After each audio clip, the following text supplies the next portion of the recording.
விஷ்ணு சஹஸ்ரநாமம் இன்று ஒரு திருநாமம் 152ஆம் திருநாமம் புனர்வசவே நமக.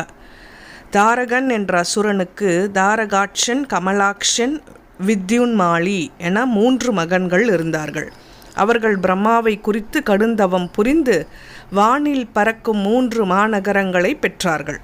மேலும் தங்கள் மூவருக்கும் சாகாவரம் வேண்டுமென்றும் பிரம்மாவிடம் வேண்டினார்கள். ஆனால் சாகாவரம் என்று ஒரு வரமே இல்லை என கூறி பிரம்மா மறுக்கவே, வானில் பறந்து கொண்டிருக்கும் 3 நகரங்களும் ஒரே நேர்கோட்டில் வரும்போது ஒரே அம்பினால் மூவரையும் தாக்கினால் மட்டுமே தங்களுக்கு மரணம் ஏற்பட வேண்டும் என வரம் பெற்றார்கள். அந்த 3 அசுரர்களும் தேவர்களையும் முனிவர்களையும் துயருக்கு உள்ளாக்கினார்கள். அதனால் தேவர்களும் முனிவர்களும் சிவபெருமானின் உதவியை நாடினார்கள். சரியான தருணம் வரும்போது அந்த 3 அசுரர்களையும் நான் அழிப்பேன் என்று சிவபெருமான் உறுதியளித்தார். அந்த 3 நகரங்களும் ஒரே நேர்கோட்டில் வரும் சமயம் நெருங்கியது. அப்போது சிவபெருமான் பூமியை தனது தேராக்கினார். பிரம்மாவை தேரோட்டியாக அமர்த்தினார். சூரியனையும் சந்திரனையும் தேர் சக்கரங்களாக ஆக்கினார்.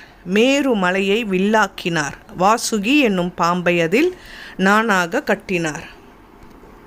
அந்த வில்லில் பூட்டுவதற்குரிய சரியான அம்பு அவருக்கு தேவைப்பட்டது.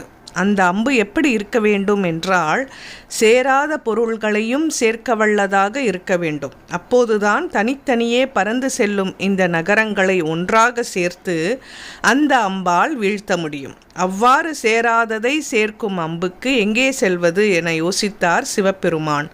திருமாலுக்கு தான் சேராதவற்றை சேர்க்கும் ஆற்றல் உண்டு. நல்குரவும் செல்வும் நரகும் ஸ்வர்க்கமுமாய், வெல்பகையும் நட்பும் விடமும் அமுதமுமாய், பல்வகையும் பரந்த பெருமான் என்னை ஆழ்வானை, செல்வம் மல்குகுடி திருவிண்ணகர் கண்டேனே என்று எதிர்மறையான பொருள்களையும் திருமால் இணைப்பதாக நம்மாழ்வார் பாடியுள்ளார். எனவே திருமாலையே தனது வில்லில் அம்பாக இருக்கும்படி பரமசிவன் வேண்ட திருமாலும் சம்மதித்தார்.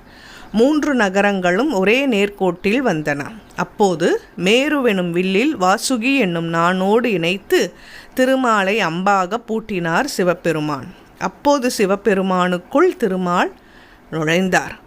அனைத்துலகங்களையும் உயிர்களையும் படைத்தபோது அவற்றின் ஆதாரமாக இருந்து அவற்றை தாங்குவதற்காக திருமால் அவற்றுக்குள் நுழைந்தார். அவ்வாறு நுழைந்த திருமால் பிரம்மா, சிவன், இந்திரன் தொடங்கி அனைத்து உயிர்களுக்குள்ளும் திருமால் உரைகிறார். இது அவரது முதல் நுழைவாகும். இப்போது முப்புறங்களை எரித்தலாகிய குறிப்பிட்ட இந்த செயலுக்காக 2வது முறையாக சிவபெருமானுக்குள் நுழைந்தார் திருமால்.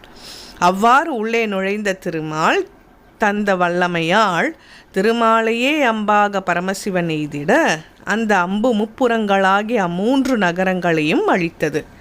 திரிபுர சம்ஹாரம் எனப்படும் இச்சரித்திரத்தை திருமங்கையாழ்வார் குழல் நிறவண்ணனின் கூறு கொண்ட தழல் நிறவண்ணன் நன்னார் நகரம் விழநனிமலை சிலை வளைவு செய்து அங்கு அழல் நிற அம்பு அது ஆனவனே என்று பாடியுள்ளார். வசுகு என்றால் உள்ளே நுழைந்து வாசம் செய்பவன் என்று பொருள்.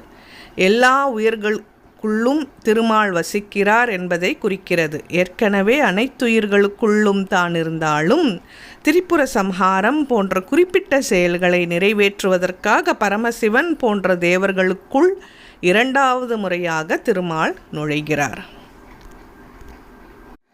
புனக என்றால் மீண்டும் என்று பொருள். அப்படி மீண்டும் தேவர்களுக்குள் நுழைந்து தான் விரும்பிய செயலை சாதிப்பதால் புனர்வசுகு என்று திருமால் அழைக்கப்படுகிறார். அதுவே விஷ்ணு சஹஸ்ரநாமத்தின் 152வது திருநாமமாகும். புனர்வசவே நமக என்று தினமும் சொல்லி வரும் அன்பர்களுக்கு எதையும் தாங்கும் உடல் வலிமையும் மன வலிமையும் திருமால் தந்தருள்வார்.